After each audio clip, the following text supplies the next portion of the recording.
ॐ नमो भगवते वासुदेवाय। ॐ नमो भगवते वासुदेवाय। ॐ नमो भगवते वासुदेवाय।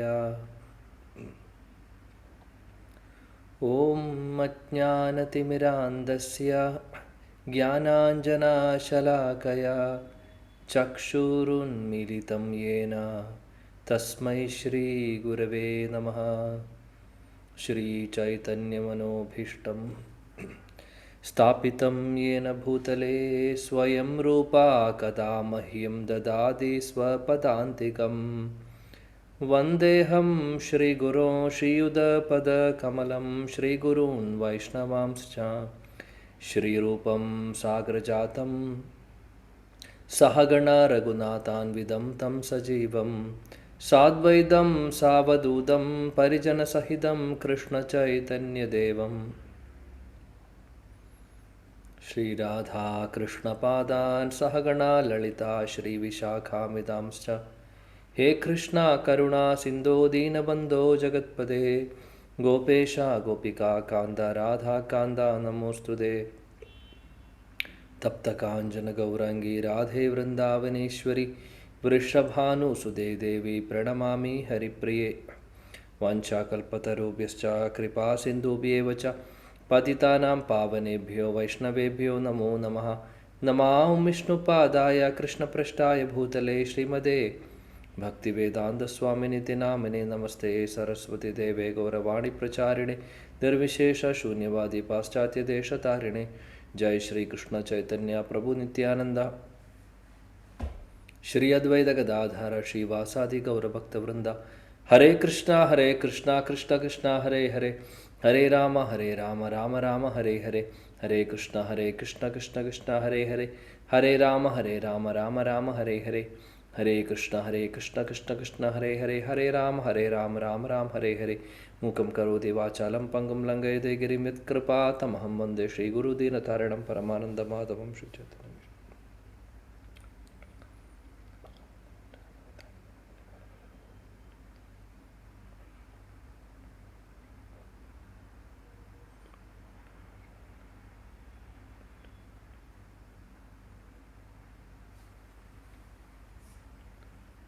ഹരേ കൃഷ്ണ.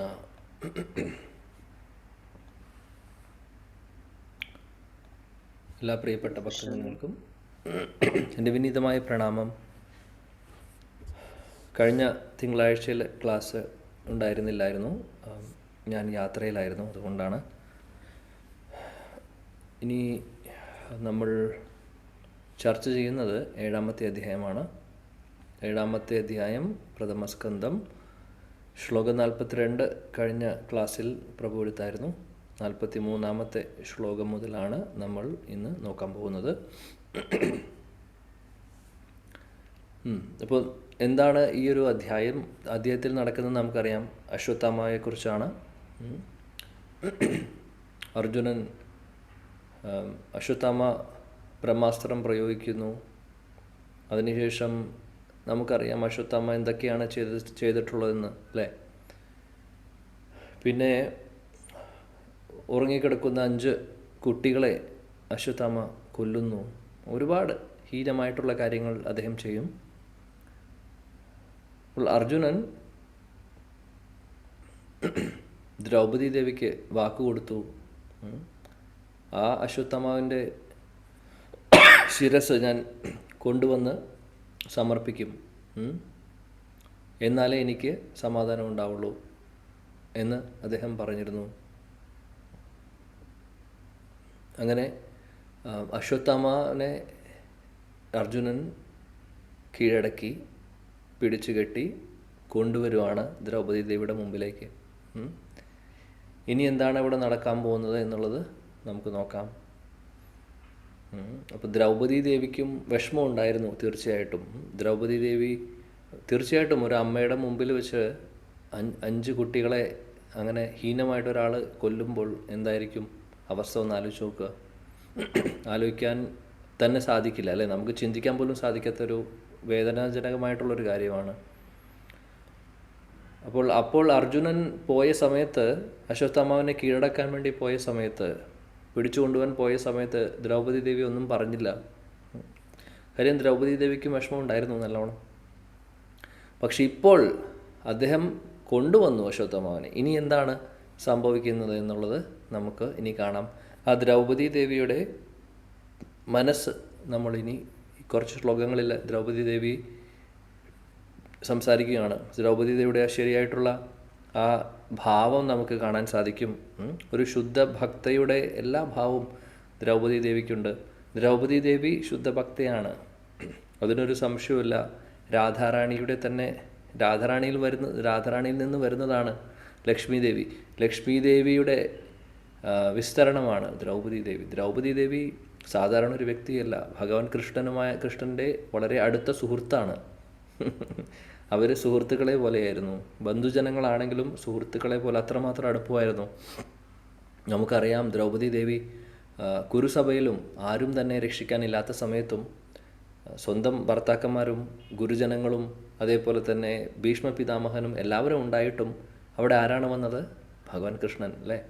ഭഗവാൻ കൃഷ്ണനെ ആത്മാർത്ഥപരമായിട്ട് വിളിക്കുകയാണെങ്കിൽ, നിസ്സഹായാവസ്ഥയിൽ വിളിക്കുകയാണെങ്കിൽ അദ്ദേഹം വരുമെന്ന് തെളിയിച്ചു തന്നു നമുക്ക് ദ്രൗപദിയിലൂടെ. ദ്രൗപദി ദേവി അതിനൊരു നിമിത്തമായി. ദ്രൗപദി ദേവിയെ പോലുള്ള ശുദ്ധ ഭക്തരുടെ ആ വിളി കേൾക്കുമ്പോൾ ഭഗവാന് വെറുതെ ഇരിക്കാൻ സാധിക്കുകയില്ല. തീർച്ചയായിട്ടും അദ്ദേഹം വന്നിരിക്കും. ദ്രൗപദി ദേവിയുടെ ഈ ഒരു വിളിയും ഗജേന്ദ്രൻ്റെ വിളിയും പലപ്പോഴും നമ്മൾ ഉപമയായിട്ട് പറയുന്നത് കേട്ടിട്ടുണ്ടാവും. രണ്ടും ഇത് ഒരേ അവസ്ഥയാണ്. അതായത് നിസ്സഹായാവസ്ഥ, വേറെ ആരും രക്ഷിക്കാനില്ലാത്ത അവസ്ഥ. ഗജേന്ദ്രൻ്റെ അവസ്ഥയും അത് തന്നെയായിരുന്നു. ഗജേന്ദ്രൻ്റെ കൂടെ ബന്ധുമിത്രാദികളും ഭാര്യമാരും കുട്ടികളും കുറേ സുഹൃത്തുക്കളും ഒക്കെ ഉണ്ടായിരുന്നു. അവരെല്ലാവരും കൂടെ ഒരുമിച്ച് തന്നെയായിരുന്നു ആ വെള്ളത്തിൽ കളിക്കുന്നുണ്ടായിരുന്നത്. പക്ഷേ അവരൊക്കെ രക്ഷിക്കാൻ നോക്കി കുറച്ചൊക്കെ, പക്ഷേ എല്ലാവരും ഉപേക്ഷിച്ചു. അവസാനം അവർക്ക് നിവൃത്തിയില്ല എന്ന് മനസ്സിലായപ്പോൾ അവരെല്ലാവരും വിട്ടുപോയി. ഒരാൾ പോലും കൂടെ ഉണ്ടായിരുന്നില്ല അവസാന സമയത്ത്. ഗജേന്ദ്രന് മനസ്സിലായി ആരുമില്ല എന്നെ സഹായിക്കാൻ, ഭഗവാൻ കൃഷ്ണൻ മാത്രമേ ഉള്ളൂ എന്ന് അദ്ദേഹത്തിന് മനസ്സിലായി. കഴിഞ്ഞ ജന്മങ്ങളിൽ ചെയ്തിട്ടുള്ള ഭക്തിയുത സേവനങ്ങൾ അദ്ദേഹത്തിന് ഓർമ്മ വന്നു. അങ്ങനെ ഭഗവാനെ വിളിക്കുന്നു, ഭഗവാൻ അവിടെ വരുന്നു. ആ നിസ്വാർത്ഥമായിട്ടുള്ള ആ നിസ്സഹായാവസ്ഥയിൽ പൂർണ്ണമായിട്ടും ഭഗവാനെ ശരണം പ്രാപിച്ചുകൊണ്ടുള്ള വിളിയാണത്. ആ വിളി ഭഗവാൻ കേൾക്കാതിരിക്കില്ല. അതുകൊണ്ട് ഗജേന്ദ്രൻ്റെ ആ ഒരു വിളിയും ഭഗവാനെ വിളിക്കുന്നതും ദ്രൗപദി ദേവി കുരുസഭയിൽ വിളിച്ചതും ഭഗവാനെ വിളിച്ചതും ഈ ഒരു അവസ്ഥയിലായിരിക്കണം നമ്മളും കരയേണ്ടത്. അതാണ് പറയുന്നത് നമ്മുടെ ആചാര്യന്മാർ. എന്നാൽ ഭഗവാൻ വരും. നമ്മളെ സംബന്ധിച്ച് നമ്മൾ ജപിക്കുന്നുണ്ടാവും, നാമം ജപിക്കുന്നുണ്ടാവും, ഭക്തി സേവനങ്ങൾ ചെയ്യുന്നുണ്ടാവും. പക്ഷെ നിസ്സഹായമായിട്ടുള്ള ഒരു അവസ്ഥ, അല്ലെങ്കിൽ ആ നിസ്സഹായാവസ്ഥയിലൊരു വിളി നമ്മൾ ചെയ്യുന്നില്ല. അങ്ങനെയാണെങ്കിൽ എന്നേ നമ്മുടെ മുമ്പിലും ഭഗവാൻ പ്രത്യക്ഷപ്പെട്ടേനെ, ഒരു സംശയമില്ല ആ കാര്യത്തിൽ. അവരുടെ രണ്ടുപേരുടെ അവസ്ഥ നമ്മുടെ ജീവിതത്തിൽ വന്നിട്ടില്ല ഇതുവരെ. അത്രമാത്രം അപകടം പിടിച്ച ഒരു അവസ്ഥയിൽ നമ്മൾ ആരും പോയിട്ടുണ്ടാവില്ല. ഒരുപക്ഷെ അതായിരിക്കാം കാരണം. എന്നിരുന്നാലും എന്താണെങ്കിലും അങ്ങനെ വിളിക്കുകയാണെങ്കിൽ ഭഗവാൻ പ്രത്യക്ഷപ്പെടും. ഭഗവാൻ നമ്മുടെ മുമ്പിൽ വന്നിരിക്കും. നിമിഷ നേരം പോലും വേണ്ട ഭഗവാന് വരാൻ വേണ്ടി. ദ്രൗപദി ദേവിക്ക് സാരിയുടെ രൂപത്തിൽ ഭഗവാൻ വന്നു. ഗജേന്ദ്രന് നേരിട്ട് ഭഗവാൻ ഹരി നേരിട്ട് വരുവാണ് ചെയ്യുന്നത്.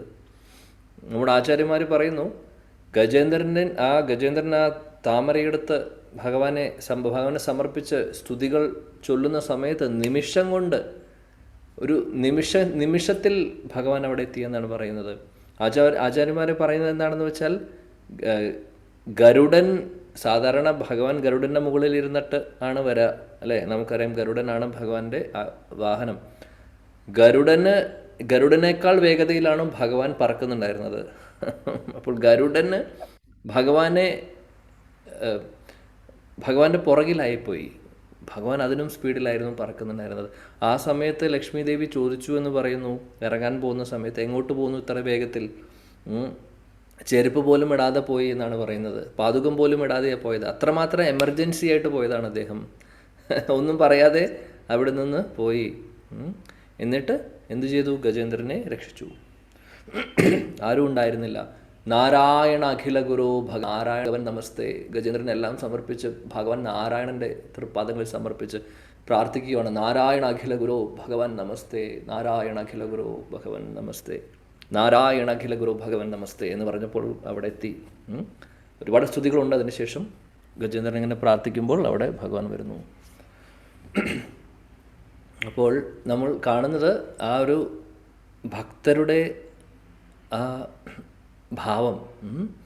ദ്രൗപദി ദേവി അതേപോലെ നമ്മൾ ഗജേന്ദ്രനെ കുറിച്ച് പറഞ്ഞത് എന്തുകൊണ്ടാണെന്ന് വെച്ചാൽ ഗജേന്ദ്രനും ദ്രൗപദി ദേവിക്കും ഏകദേശം ഒരേപോലെ ഒരു സിറ്റുവേഷൻ ഉണ്ടായി. ആരുമില്ലാത്തൊരവസ്ഥ, ഭഗവാൻ മാത്രം തുണയായി ഉള്ള ഒരു അവസ്ഥയിൽ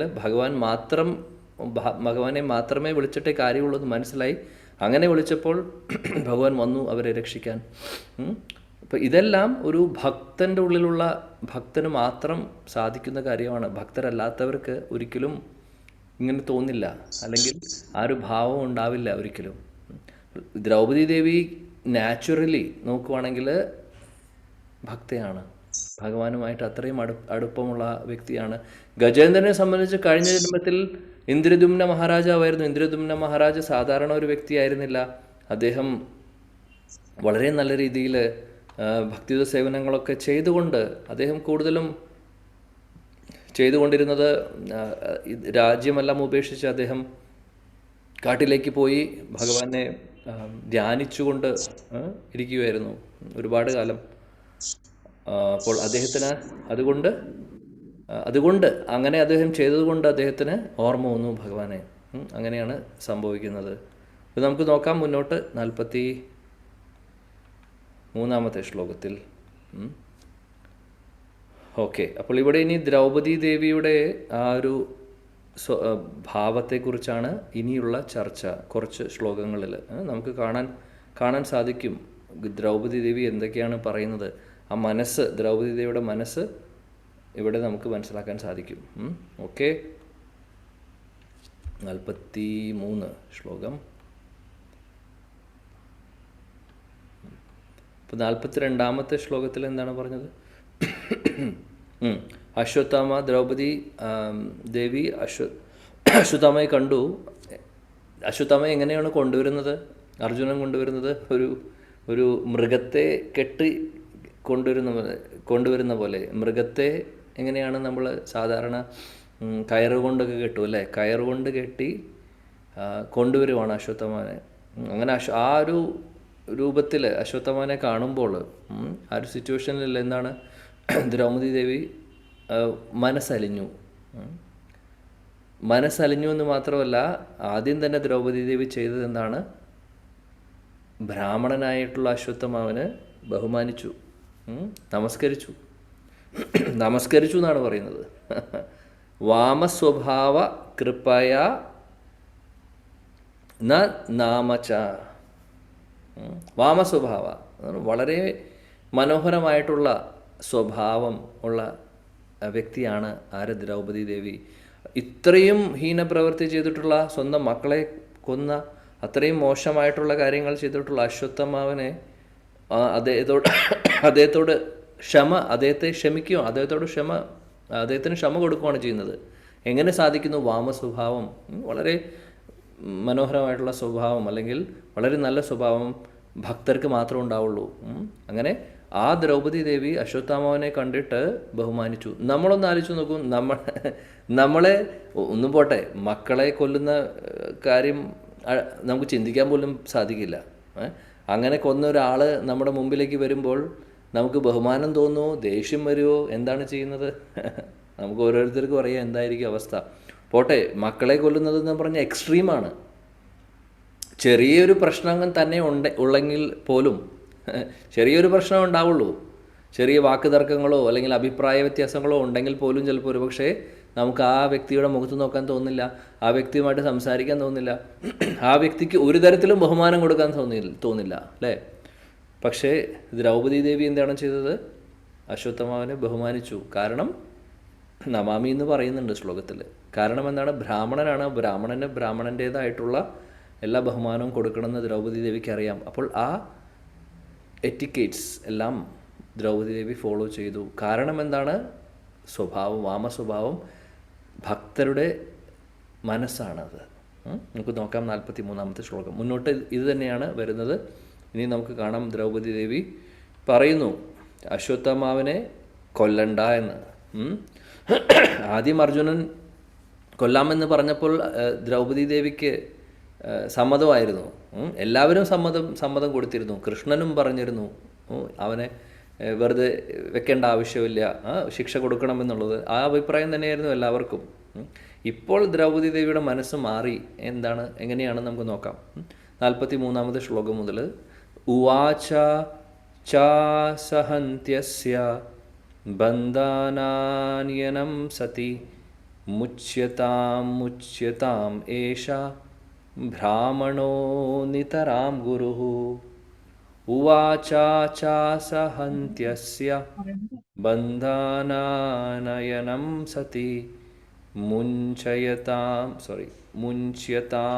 മുച്യതാം ഏഷ ബ്രാഹ്മണോ നിതരാം ഗുരു.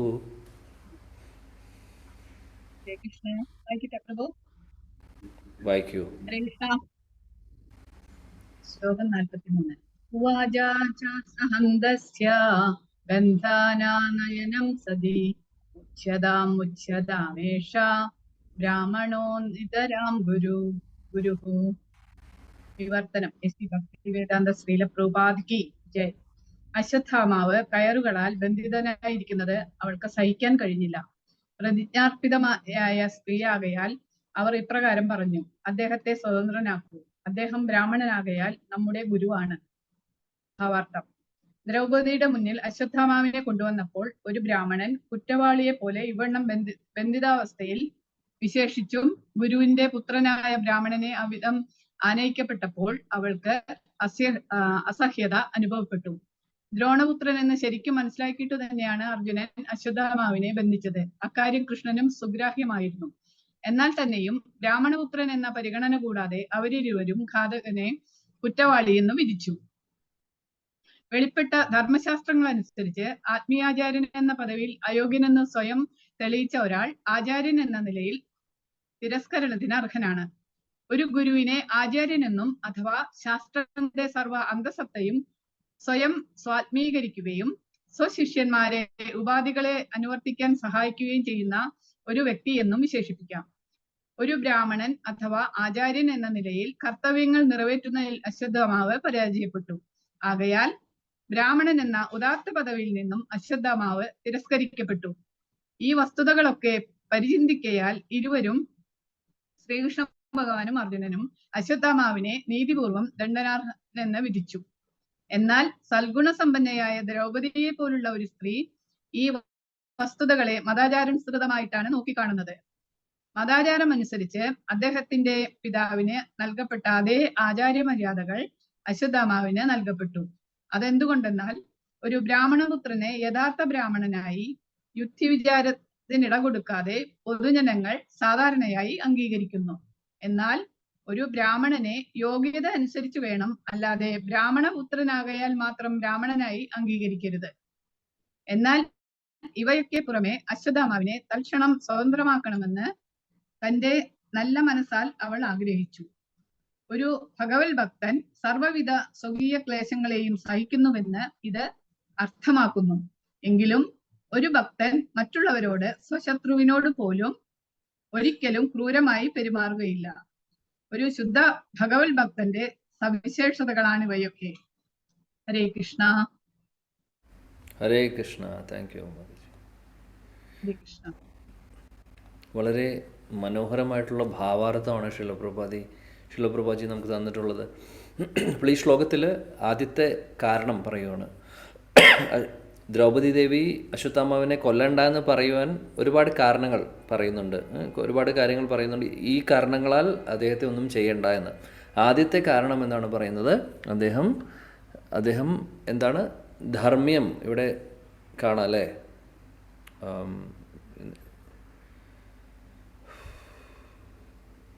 43. ഓക്കെ. ബ്രാഹ്മണൻ, ബ്രാഹ്മണനായതുകൊണ്ട് അശ്വത്ഥാമാവ് ബ്രാഹ്മണനാണ്. ബ്രാഹ്മണൻ മാത്രമല്ല, ബ്രാഹ്മണൻ എന്ന് പറഞ്ഞു കഴിഞ്ഞാൽ ആധ്യാത്മിക ഗുരു പോലെയാണ് എന്നാണ് പറയുന്നത്. ഗുരുതുല്യമാണ് ബ്രാഹ്മണർ, അതുകൊണ്ട് അദ്ദേഹത്തെ ഒന്നും ചെയ്യരുത്. ഇതാണ് ദ്രൗപദി ദേവി മുന്നോട്ട് വയ്ക്കുന്ന ഒരു ആശയം.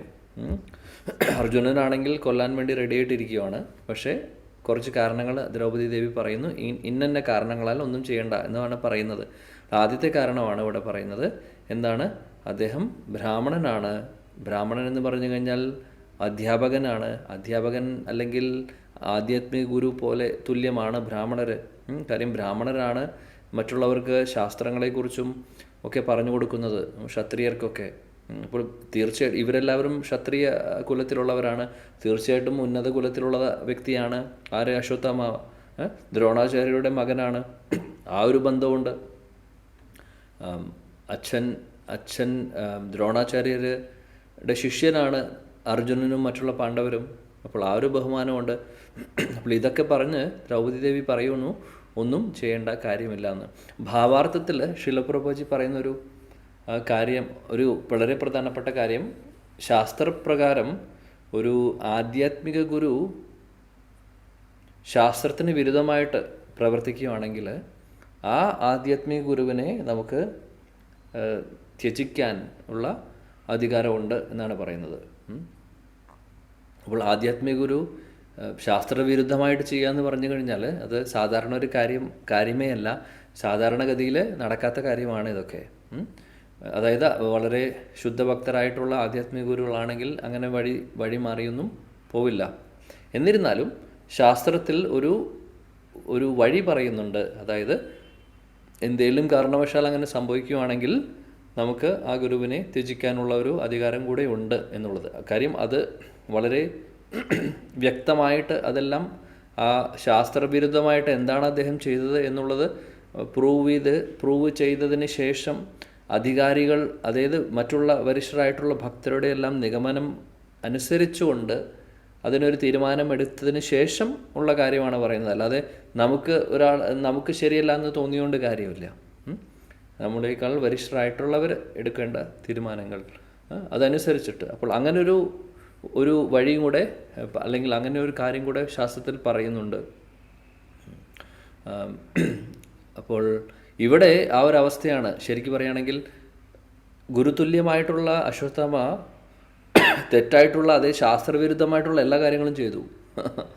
ഒരിക്കലും ചെയ്യാൻ പാടില്ലാത്ത കാര്യങ്ങളൊക്കെ അദ്ദേഹം ചെയ്തു. അപ്പോൾ ശരിക്കും പറയുകയാണെങ്കിൽ കൃഷ്ണനും അർജുനനും പറയുന്നതനുസരിച്ച് അദ്ദേഹത്തിന് ഒരു ബഹുമാനം കൊടുക്കേണ്ട ആവശ്യമില്ല. അദ്ദേഹത്തിന് 100% ശിക്ഷ കൊടുക്കാനുള്ള അധികാരമുണ്ട് നമുക്ക്. കാരണം ശാസ്ത്രവിരുദ്ധമായിട്ട് പ്രവർത്തിച്ചു കഴിഞ്ഞു, അത് തെളിയിച്ചു കഴിഞ്ഞു. എല്ലാവരും ഒരേപോലെ അംഗീകരിക്കുന്നു ഈ ഒരു കാര്യത്തിൽ. അശ്വത്ഥമാവ് ശരിയായിട്ടുള്ള കാര്യങ്ങൾ ചെയ്തിട്ടില്ല, അല്ലെങ്കിൽ തെറ്റായിട്ടുള്ള ഒരുപാട് കാര്യങ്ങൾ ചെയ്തു എന്നുള്ളത്. അപ്പോൾ അതുകൊണ്ട് ഒരു കാരണവശാലും ബ്രാഹ്മണനും അല്ലെങ്കിൽ ആധ്യാത്മിക ഗുരുവിനും കൊടുക്കേണ്ട ഒരു ബഹുമാനം അദ്ദേഹത്തിന് കൊടുക്കേണ്ട ആവശ്യമില്ല ശരിക്കും. എന്നിരുന്നാലും അപ്പോൾ കൃഷ്ണനും അർജുനനും ആ ഒരു വാദമായിരുന്നു, അല്ലെങ്കിൽ ആ ഒരു ഭാഗത്തായിരുന്നു ചിന്തിച്ചിരുന്നത്, അല്ലെങ്കിൽ ആ ഒരു ഭാഗമായിരുന്നു എടുത്തിരുന്നത്. നമ്മളെ പഠിപ്പിക്കുകയാണ് ഭഗവാന് ഇതെല്ലാം. എന്നാൽ ദ്രൗപദി ദേവിയുടെ ഒരു മനോഭാവം എന്തായിരുന്നു? ദ്രൗപദി ദേവി വളരെ സൽഗുണ സമ്പന്നയായതുകൊണ്ട് ഈ ഒരു കാര്യം വളരെ നല്ല രീതിയിലുള്ള ഒരു തീരുമാനമെടുക്കാനാണ് ദ്രൗപദി ദേവി ആഗ്രഹിച്ചത്. അതായത് അദ്ദേഹം ബ്രാഹ്മണനാണ്, എന്തെങ്കിലും ആയിക്കോട്ടെ, സാരമില്ല, തെറ്റായിട്ടുള്ള കാര്യങ്ങൾ ചെയ്തിട്ടുണ്ടാവും, പക്ഷേ നമുക്ക് അദ്ദേഹത്തോട് ക്ഷമിക്കാം, ഒന്നും ചെയ്യേണ്ട ആവശ്യമില്ല എന്നുള്ള അഭിപ്രായമായിരുന്നു ദ്രൗപദി ദേവിക്ക് ഉണ്ടായിരുന്നത്. അങ്ങനെ ഇവിടെ ദ്രൗപദി ദേവിയുടെ ആ ഒരു ഭാവം, ആ മനോഭാവത്തെക്കുറിച്ച് ശ്രീല പ്രഭുപാദി കൺക്ലൂഡ് ചെയ്യുന്നത് എന്ത് പറഞ്ഞിട്ടാണ്? ഈ കാര്യങ്ങളെല്ലാം എങ്ങനെ സഹിക്കാൻ സാധിക്കുന്നു? ആർക്കും സാധിക്കില്ല, ഭക്തർക്ക് മാത്രമേ സാധിക്കുള്ളൂ. ഭഗവാന്റെ ശുദ്ധ ഭക്തർക്ക് അവനവന് വരുന്ന എല്ലാവിധ ബുദ്ധിമുട്ടുകളും സഹിക്കാൻ അവർ തയ്യാറാണ്.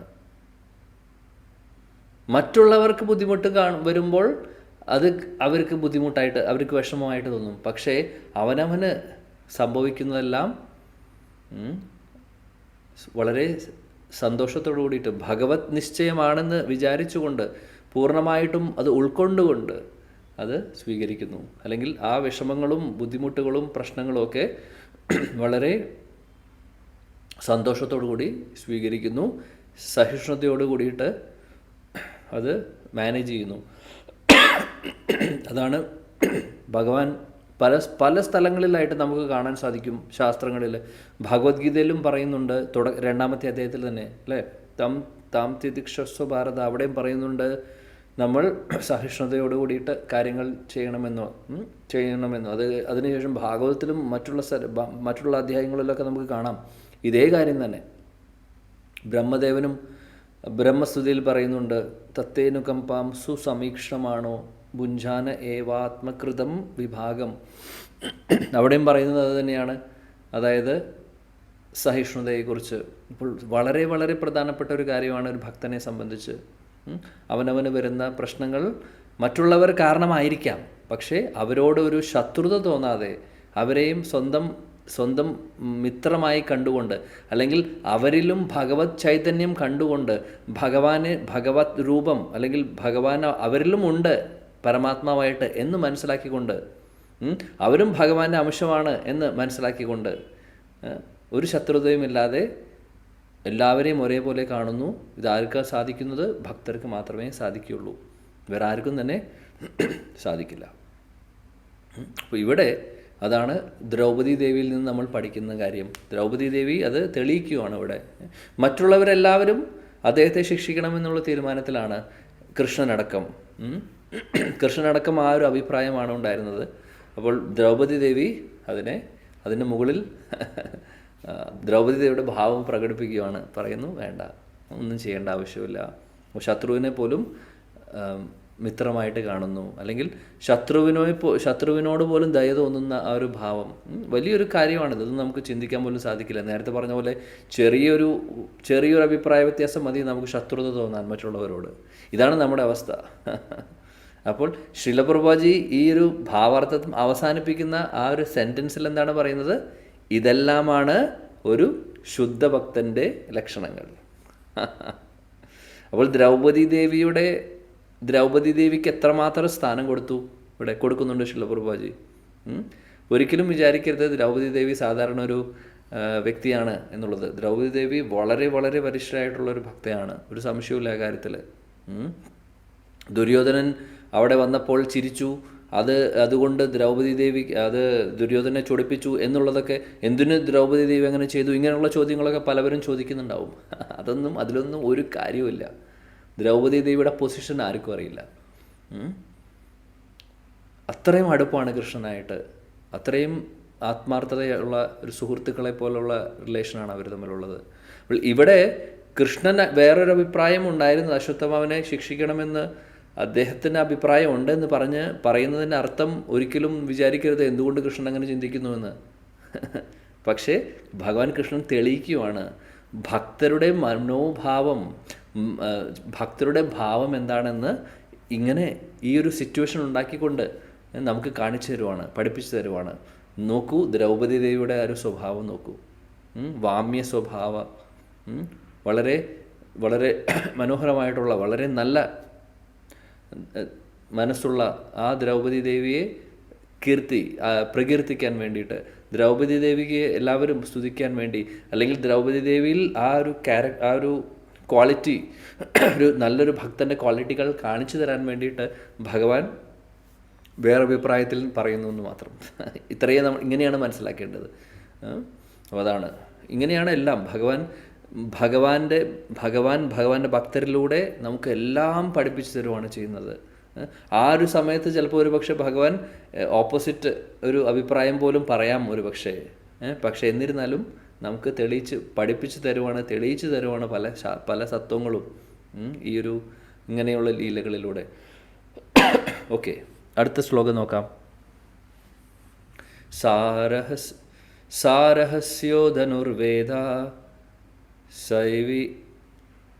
സവിസർഗോപസംയമ അസ്ത്രാഗ്രാമശ്ച ഭവതാ ശിക്ഷിതോ യദ് അനുഗ്രഹാത് സഹർഷയോ ധനുർവേദ സോറി സര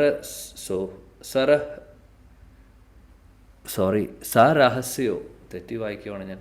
സാരഹസ്യോ ധനുർവേദ സാവിസർഗോപ അസംശയ അസംയമ അസ്ത്രഗ്രാമശ്ച ഭവതാ ശിക്ഷിതോ യത് അനുഗ്രഹാത്. വായിച്ചോളൂ. ഹരേ ഹരേ കൃഷ്ണ. കൃഷ്ണ. ഹരേ കൃഷ്ണ. സരഹസ്യോ ധനുർവേദ സവിസർഗോപസംയമഃ അസ്ത്രഗ്രാമശ്ച ഭവതാ ശിഷ്യതോ യത് അനുഗ്രഹാൽ. വിവർത്തനം ഭാവാർത്ഥം. ശ്രീലപ്രഭാതിക്ക് ജയ്. ദ്രോണാചാര്യരുടെ അനുഗ്രഹത്താലാണ് അങ്ങ് ആയോധനകലയായ അസ്ത്രവിദ്യയും ആയുധങ്ങളെ വരുതിയിലാക്കാനുള്ള പരമരഹസ്യമായ കലയും അഭ്യസിച്ചത്. ഭാവാർത്ഥം. ധനുർവേദം അഥവാ ആയോധന ശാസ്ത്രം വേദമന്ത്രങ്ങളാൽ അസ്ത്രശാസ്ത്രങ്ങളെ പ്രയോഗിക്കുന്നതിനും നിയന്ത്രിക്കുന്നതിനുമുള്ള വിദ്യ അതിന്റെ സർവ്വ രഹസ്യങ്ങളോടും കൂടി ദ്രോണാചാര്യർ അർജുനനെ അഭ്യസിപ്പിച്ചു. അതിവിപുലമായ ആയോധന ശാസ്ത്രം മൂർത്തമായ ആയുധങ്ങളെ ആശ്രയിച്ചിരിക്കുന്നു. എന്നാൽ വേദമന്ത്രങ്ങളാൽ പൂരിതമായ അസ്ത്രവിദ്യ മൂർത്തമായ ഭൗതിക ആയുധ വിദ്യയേക്കാൾ മേൽത്തരമാണ്. അവ സ്ഥൂലമായ യന്ത്രത്തോക്കുകളെക്കാളും അണുബോംബുകളെക്കാളും അധികം ഫലവത്തായി പ്രവർത്തിക്കുന്നു. അവരുടെ നിയന്ത്രണം വേദമന്ത്രങ്ങളാൽ അഥവാ അതീന്ദ്രിയ ശബ്ദശാസ്ത്രത്താലാകുന്നു. ശ്രീരാമചന്ദ്ര ഭഗവാന്റെ പിതാവായ ശ്രീ ദശരഥ മഹാരാജാവ് ശബ്ദത്താൽ അസ്ത്രങ്ങളെ നിയന്ത്രിച്ചിരുന്നുവെന്ന് രാമായണത്തിൽ പ്രസ്താവിച്ചിരിക്കുന്നു. അദ്ദേഹത്തിന് വസ്തുവിനെ ദർശിക്കാതെ ശബ്ദത്താൽ ശ്രവിച്ച് മാത്രം അസ്ത്രമയച്ച് ലക്ഷ്യത്തെ ഭേദിക്കാൻ കഴിയുമായിരുന്നു. ആകയാൽ ആധുനിക കാലത്ത് ഉപയോഗിക്കുന്ന അതിസ്ഥൂലമായ ഭൗതിക സൈനിക ആയുധങ്ങളേക്കാൾ അധികതരമായ സൂക്ഷ്മവേദിയായ ആയോധന ശാസ്ത്രമാണിത്. അർജുനന് ആചാര്യൻ ഇവയൊക്കെ അഭ്യസിപ്പിച്ചു. ആകയാൽ ഈ സർവ്വവിധ നന്മകൾക്കും ദ്രോണാചാര്യനോട് ബാധ്യത നിറവേറ്റണമെന്ന് ദ്രൗപദി ആഗ്രഹിച്ചു. ദ്രോണാചാര്യരുടെ അഭാവത്തിൽ പുത്രനാണ് അദ്ദേഹത്തിന്റെ പ്രതിനിധി. സദ്ഗുണസമ്പന്നയും ശ്രേഷ്ഠ സ്ത്രീ ജനവുമായ ദ്രൗപദിയുടെ അഭിപ്രായമാണിത്. ഒരു കർക്കശ ബ്രാഹ്മണനായ ദ്രോണാചാര്യർ എന്തുകൊണ്ട് ധനുർവേദത്തിന്റെ ആചാര്യനായെന്ന് ഒരാൾ ചോദിച്ചേക്കാം. എന്നാൽ വിജ്ഞാന വിഭാഗം ഏതെന്ന പരിഗണനയില്ലാതെ തന്നെ ഒരു ബ്രാഹ്മണന് ഒരു ആചാര്യനാകാവുന്നതാണ് എന്നതാണ് അതിന് ഉചിതമായ മറുപടി. ഒരു വിജ്ഞാനിയായ ബ്രാഹ്മണൻ ഒരു ഗുരുവോ പുരോഹിതനോ അല്ലെങ്കിൽ ദാന സ്വീകർത്താവോ ആയി തീരേണ്ടതാണ്. ഒരു ഉത്തമ വിശ്വാസയോഗ്യനായ യഥാർത്ഥ ബ്രാഹ്മണൻ അത്തരം പദവികൾ സ്വീകരിക്കാൻ അധികാരപ്പെട്ടവനാകുന്നു. ഹരേ കൃഷ്ണ. പ്രണാമം പ്രഭുജി. ഹരേ കൃഷ്ണ. Thank you. അടുത്ത ഒരു കാരണം പറയുന്നു ദ്രൗപദി ദേവി. അടുത്തൊരു റീസൺ പറയുന്നു. എന്താണ് പറയുന്നത്? ദ്രോണാചാര്യരാണ് അർജുനോട് പറയുവാണ്, ദ്രോണാചാര്യരുടെ മഹാകാരുണ്യം കൊണ്ടാണ് നിങ്ങൾ ഇതെല്ലാം പഠിച്ചത്. ഈ അസ്ത്ര വിദ്യകളും എല്ലാം പഠിച്ചത്. അതുമാത്രമല്ല, സാധാരണ അസ്ത്രങ്ങൾ മാത്രമല്ല, ബ്രഹ്മാസ്ത്രം പോലുള്ള വളരെ സൂക്ഷ്മമായിട്ടുള്ള അസ്ത്രങ്ങൾ പോലും ഉപയോഗിക്കുവാൻ പഠിപ്പിച്ചിരുന്നത് ആരാണ്? ദ്രോണാചാര്യരാണ്. ആ ദ്രോണാചാര്യരുടെ മകനാണ് ഇദ്ദേഹം അശ്വത്ഥാമ. അതുകൊണ്ടൊന്നും ചെയ്യാൻ പാടില്ല, അതുകൊണ്ട് വെറുതെ വിടണം എന്നാണ് പറയുന്നത്. അപ്പോൾ ഇപ്പോൾ നമുക്കറിയാം, ബ്രഹ്മാസ്ത്രം പോലുള്ള ആയുധങ്ങളൊക്കെ ഇത് വളരെ സൂക്ഷ്മമായിട്ടുള്ളതാണ്. വളരെ സൂക്ഷ്മമായിട്ടുള്ള ആയുധങ്ങളാണ്. മന്ത്രങ്ങൾ ഉപയോഗിച്ചിട്ടാണ് അതെല്ലാം പ്രയോഗിക്കുന്നത്. അങ്ങനെയുള്ള ഒരുപാട് നമുക്ക് ചിന്തിക്കാൻ പോലും സാധിക്കാത്ത തലത്തിലുള്ള ഒരുപാട് കാര്യങ്ങളാണ് ദ്രോണാചാര്യർ പഠിപ്പിച്ചു കൊടുത്തത്. അപ്പോൾ ഇതൊന്നും മറക്കരുത് എന്നാണ് പറയുന്നത് അർജുനനോട്. അർജുനൻ ഇപ്പോൾ വലിയൊരു യോദ്ധാവാണ്. ലോകം മുഴുവനുമല്ല, ഉപരിലോകങ്ങളിലുള്ളവരും താഴെയുള്ളവരും എല്ലാ ലോകങ്ങളിലുള്ളവരും ഒരേപോലെ അർജുനനെ പ്രകീർത്തിക്കുന്നു. അർജുനൻ്റെ ഈ അസ്ത്രശസ്ത്ര വിദ്യയിൽ എല്ലാവരും പറയുന്നു അർജുനനെ പോലുള്ള വേറെ കേമനായിട്ടുള്ള ഒരു വ്യക്തിയില്ല, ഒരു ക്ഷത്രിയനില്ല എന്ന്, അല്ലേ? പക്ഷേ ഇതെല്ലാം നീ എവിടെ നിന്ന് പഠിച്ചു? നിങ്ങൾ എവിടെ നിന്ന് പഠിച്ചു? ദ്രോണാചാര്യർ പഠിപ്പിച്ചതെന്നാണ്. അതുകൊണ്ട് ഒന്നും ചെയ്യരുത്. ആ ദ്രോണാചാര്യരുടെ മകനാണ് ഇദ്ദേഹം അശ്വത്ഥാമ. അതുകൊണ്ട് ഒന്നും ചെയ്യരുത് എന്നുള്ളൊരു ഭാവത്തിലാണ് ദ്രൗപദി ദേവി ഇവിടെ പറയുന്നത്. അപ്പോൾ ഇതാണ് നമുക്ക് ഈ ഒരു ശ്ലോകത്തിൽ നിന്ന് പഠിക്കാൻ പറ്റുന്ന കാര്യം. ഇവിടെ ഭാവാർത്ഥത്തിൽ ശിലപ്രഭുജി പറയുന്നു, രാമായണത്തിലെ ദശരഥ മഹാരാജാവും അതേപോലെ ശബ്ദം കൊണ്ട് അസ്ത്രങ്ങളെയൊക്കെ നിയന്ത്രിക്കുമായിരുന്നു. അത്രമാത്രം ദശരഥർ വലിയ നല്ല ഒരുപാട് കഴിവുള്ള ഒരു ക്ഷത്രിയനായിരുന്നു മഹാരാജ ദശരഥ. അതാണ് പറയുന്നത്, ഒരേ സമയത്ത് ദശരഥ 10 ദിശകളിൽ വരുന്ന ആക്രമിക്കാൻ വരുന്നവരെയും ഒരേപോലെ അദ്ദേഹത്തിന് തടുക്കാൻ സാധിക്കുമായിരുന്നു. 10 ദിശയിൽ അത്രയും വളരെ കഴിവുള്ള വളരെ പ്രഗത്ഭനായിട്ടുള്ള ഒരു ക്ഷത്രിയനായിരുന്നു മഹാരാജ ദശരഥ.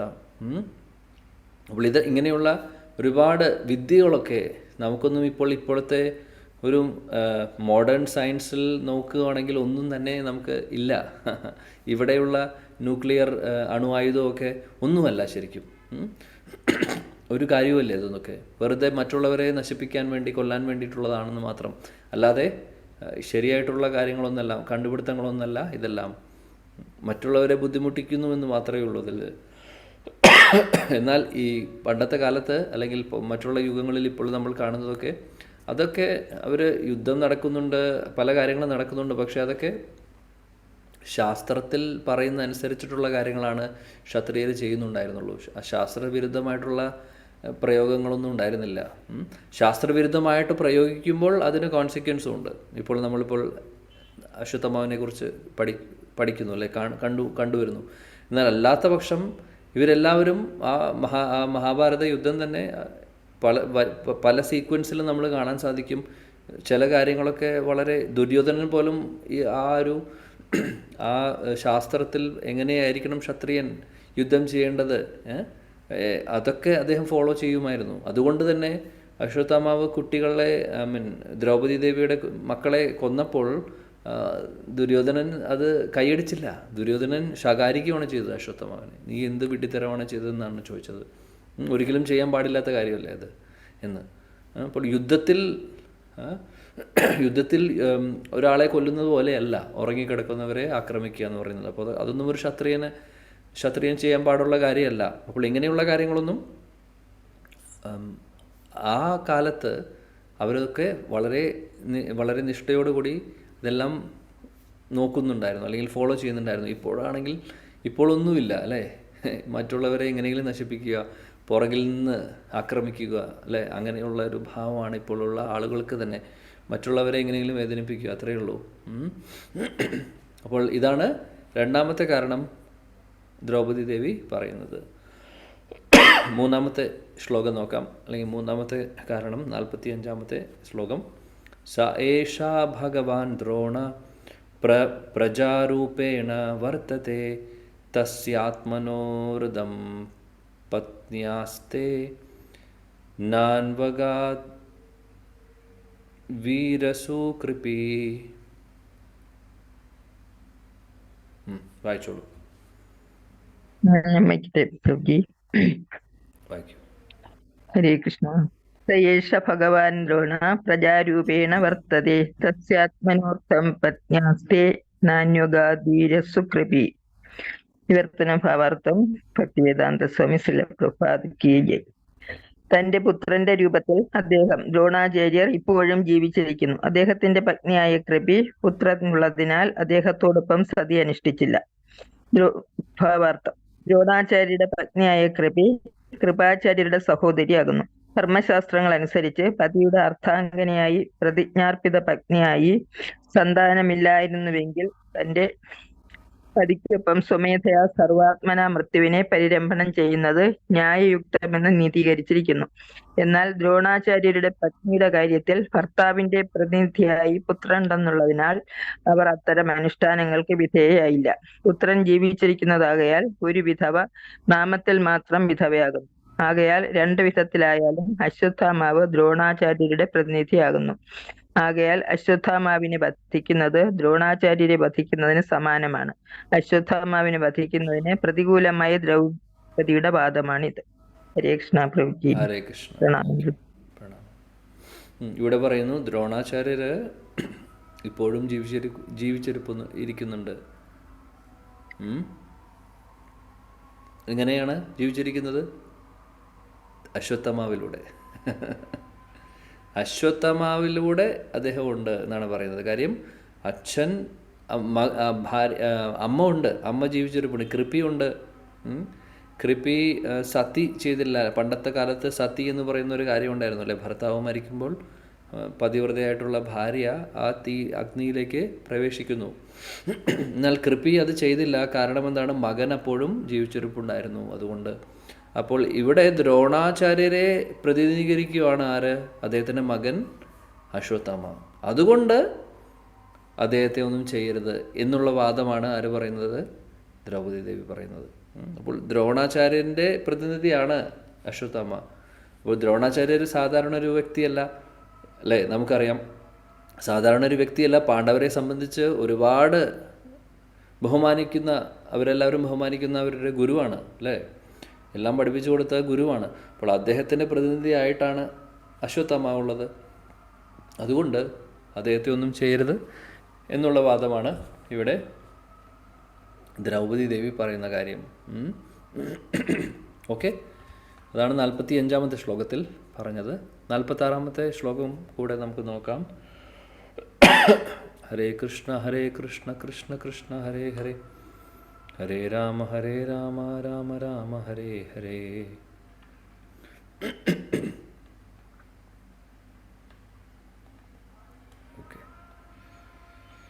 തദ്ധർമ്മജ്ഞ മഹാഭാഗാ ഭവാദ്ഭിർഗൗരവം കുലം വൃജിനം നാർഹതി പ്രാപ്തും പൂജ്യം വന്ദ്യം അഭിക്ഷണാശാ.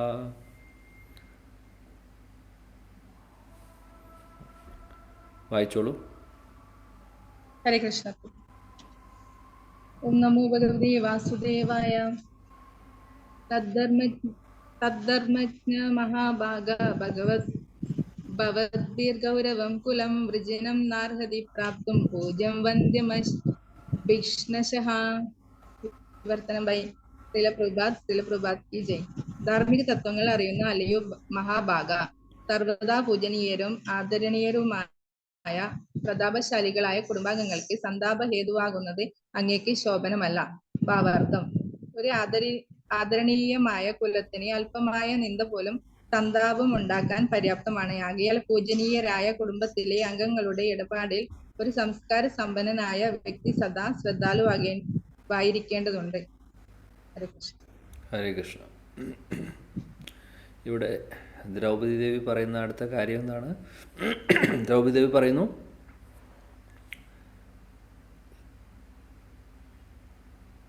അശ്വത്ഥമാവിനെ പോലെ, അല്ലെങ്കിൽ അശ്വത്ഥമാവിൻ്റെ ആ ഒരു കുടുംബം എന്ന് പറഞ്ഞു കഴിഞ്ഞാൽ അവർ ബ്രാഹ്മണരാണ്. നമ്മൾ ബഹുമാനിക്കേണ്ട ഒരു ഫാമിലി അല്ലെങ്കിൽ ഒരു കുടുംബമാണ് അവർ. ശരിക്കും പറയും ബഹുമാനം മാത്രമല്ല, ആരാധിക്കേണ്ട ഒരു കുടുംബമാണ്. കാര്യം ബ്രാഹ്മണരാണ് അവർ, സാധാരണ ഒരു കുടുംബമല്ല. അശ്വത്ഥമാവ് എങ്ങനെ എന്തായി എന്നുള്ളത് പോട്ടെ, പക്ഷേ വളരെ ബഹുമാന്യരായിട്ടുള്ള, ബഹുമാനം കൊടുക്കേണ്ട ഒരു കുടുംബം തന്നെയാണ്. വളരെ ആദരവ് കൊടുക്കേണ്ട ഒരു കുടുംബമാണ്. ആരാധിക്കേണ്ട ഒരു കുടുംബത്തിൽ നിന്നുള്ള വ്യക്തിയാണ്. അതുകൊണ്ട് അങ്ങനെയുള്ളവർക്ക് നമ്മൾ അങ്ങനെയുള്ളവരെ ബുദ്ധിമുട്ടിക്കരുത്. അങ്ങനെയുള്ളവരുടെ ജീവിതത്തിൽ ഒരു ദുഃഖമുണ്ടാവുന്ന കാര്യം നമ്മളായിട്ട് ചെയ്യരുത് എന്നാണ് ദ്രൗപദി ദേവി പറയുന്നത്. അതുകൊണ്ട് നമുക്ക് അദ്ദേഹത്തെ വെറുതെ വിടാം എന്നുള്ള ഒരു കാരണമാണ് ഈ ശ്ലോകത്തിൽ 46-ൽ പറയുന്നത്. ഇനി അടുത്ത കാരണം എന്താണെന്ന് നോക്കാം. മാരോദിത് അസ്യ ജനനി ഗൗതമി പതിദേവത യഥാഹമൃത വത്സാർത്ത രോദിമി അശ്രുമുഖി മുഹു. വായിച്ചോ. ഹരേ കൃഷ്ണ. ഭഗവതേ വാസുദേവായ. നമോ ഭഗവതേ വാസുദേവായ. നമോ ഭഗവതേ. ശ്ലോകം 47. ആരോദിതസ്യ ജനനി ഗൗതമി പതിദേവത യഥാഹം മൃതവത്സാർത്ഥ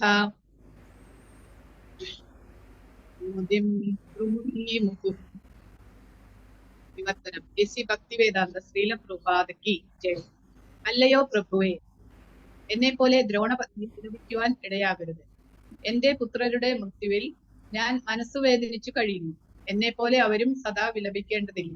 ഭാവാർത്ഥം: സഹാനുഭൂതിയുള്ള സ്വഭാവ സംശുദ്ധിയുള്ള സ്ത്രീയാകയാൽ മാതൃസഹജമായ വികാരത്താലും ദ്രോണപത്നി അലങ്കരിക്കുന്ന ആദരണീയമായ പദവിയെയും മാനിച്ച് സന്താപകരമായ തന്റെ അതേ അവസ്ഥയിൽ ദ്രോണപത്നിയെയും പ്രതിഷ്ഠിക്കാൻ ശ്രീമതി ദ്രൗപദി ആഗ്രഹിച്ചില്ല. ഹരേ കൃഷ്ണ. ഹരേ കൃഷ്ണ. Thank U.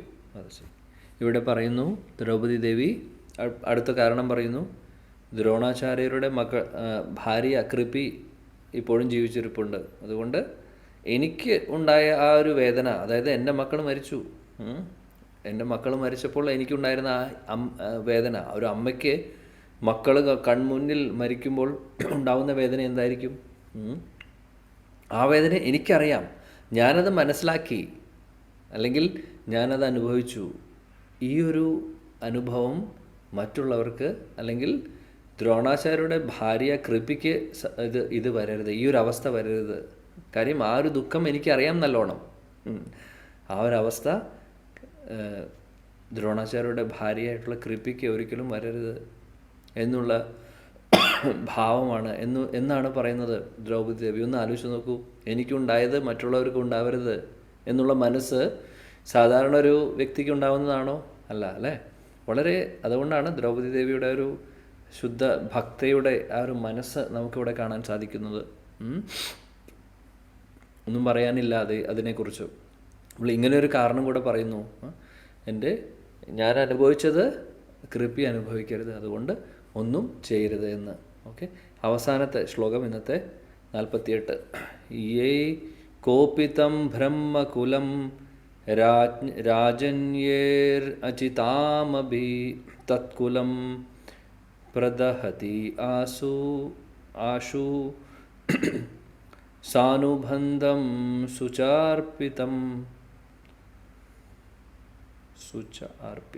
വായിച്ചോളൂ. ഹരേ കൃഷ്ണ പ്രഭു. ഓം നമോ ഭഗവതേ വാസുദേവായ. യൈകോപിതം ബ്രഹ്മകുലം രാജനൈരജിതാത്മഭിഃ തത്കുലം പ്രദഹത്യാശു സാനുബന്ധം ശുചാർപ്പിതം. വിവർത്തനം by his divine grace Abhaycharanaravinda Bhaktivedanta Swami Srila Prabhupad കി ജയ്. ഇന്ദ്രിയ നിയന്ത്രണം നഷ്ടപ്പെട്ട രാജകീയ അധികാരവർഗം ബ്രാഹ്മണ വർഗത്തോട് അപരാധം ചെയ്യുകയും അവരെ പ്രകോപിപ്പിക്കുകയും ചെയ്താൽ അവരുടെ ക്രോധാഗ്നി സമ്പൂർണ്ണ രാജകീയ കുലത്തെയും ദഹിപ്പിക്കുകയും അവരേവർക്കും കൊടിയ വിഷാദം വരുത്തുകയും ചെയ്യുന്നു. ഭാവാർത്ഥം: അധികാരം കൈയാളുന്ന രാജകീയ വർഗം, വാണിജ്യ ഇടപാടുകളിൽ ഏർപ്പെട്ടിരിക്കുന്നവർ, തൊഴിലാളികൾ എന്നിങ്ങനെ താഴ്ന്ന വർഗത്തിലുള്ളവർ ബ്രാഹ്മണരെയും അഥവാ ആത്മീയ പുരോഗതി ആർജിച്ചവരെയും ഉന്നത കുലാംഗങ്ങളെയും സദാ ഉന്നതമായ ആദരണീയ സ്ഥാനങ്ങളിൽ കണ്ടിരുന്നു. ഹരേ കൃഷ്ണ. ഹരേ കൃഷ്ണ. Thank you. അടുത്ത കാരണം പറയുന്നു. എന്താണ് പറയുന്നത്? ദ്രൗപദി ദേവി പറയുന്നത് എന്താണ്?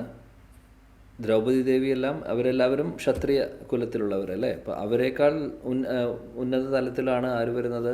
വർണ്ണാശ്രമധർമ്മം പ്രകാരം ബ്രാഹ്മണർ വരുന്നത്. അപ്പോൾ അശ്വത്ഥമാവും ദ്രോണാചാര്യരും ഒക്കെ വരുന്നത് അവരൊക്കെ ബ്രാഹ്മണ കുടുംബത്തിലുള്ളവരാണ്. അപ്പോൾ അങ്ങനെയുള്ളവരെ നമ്മൾ ബുദ്ധിമുട്ടിക്കുകയാണെങ്കിൽ, അല്ലെങ്കിൽ അവർക്കെതിരെ നമ്മൾ എന്തെങ്കിലും ചെയ്യുകയാണെങ്കിൽ, അല്ലെങ്കിൽ അപരാധം ചെയ്യുകയാണെങ്കിൽ, അതെല്ലാം നമ്മുടെ രാജകുടുംബത്തെ കത്തിച്ച് കളയുന്ന മഹാപാപമായി മാറുന്നു. അത്രയും വലിയൊരു പാപമായി മാറും എന്നാണ് പറയുന്നത്. നമ്മുടെ രാജകുടുംബം മുഴുവനും, നമ്മുടെ കുലം മുഴുവനും നശിക്കും ഇതുകൊണ്ട്. കാര്യം നമ്മൾ ബഹുമാനിക്കേണ്ട, ആരാധിക്കേണ്ട വ്യക്തികളാണ് ബ്രാഹ്മണർ.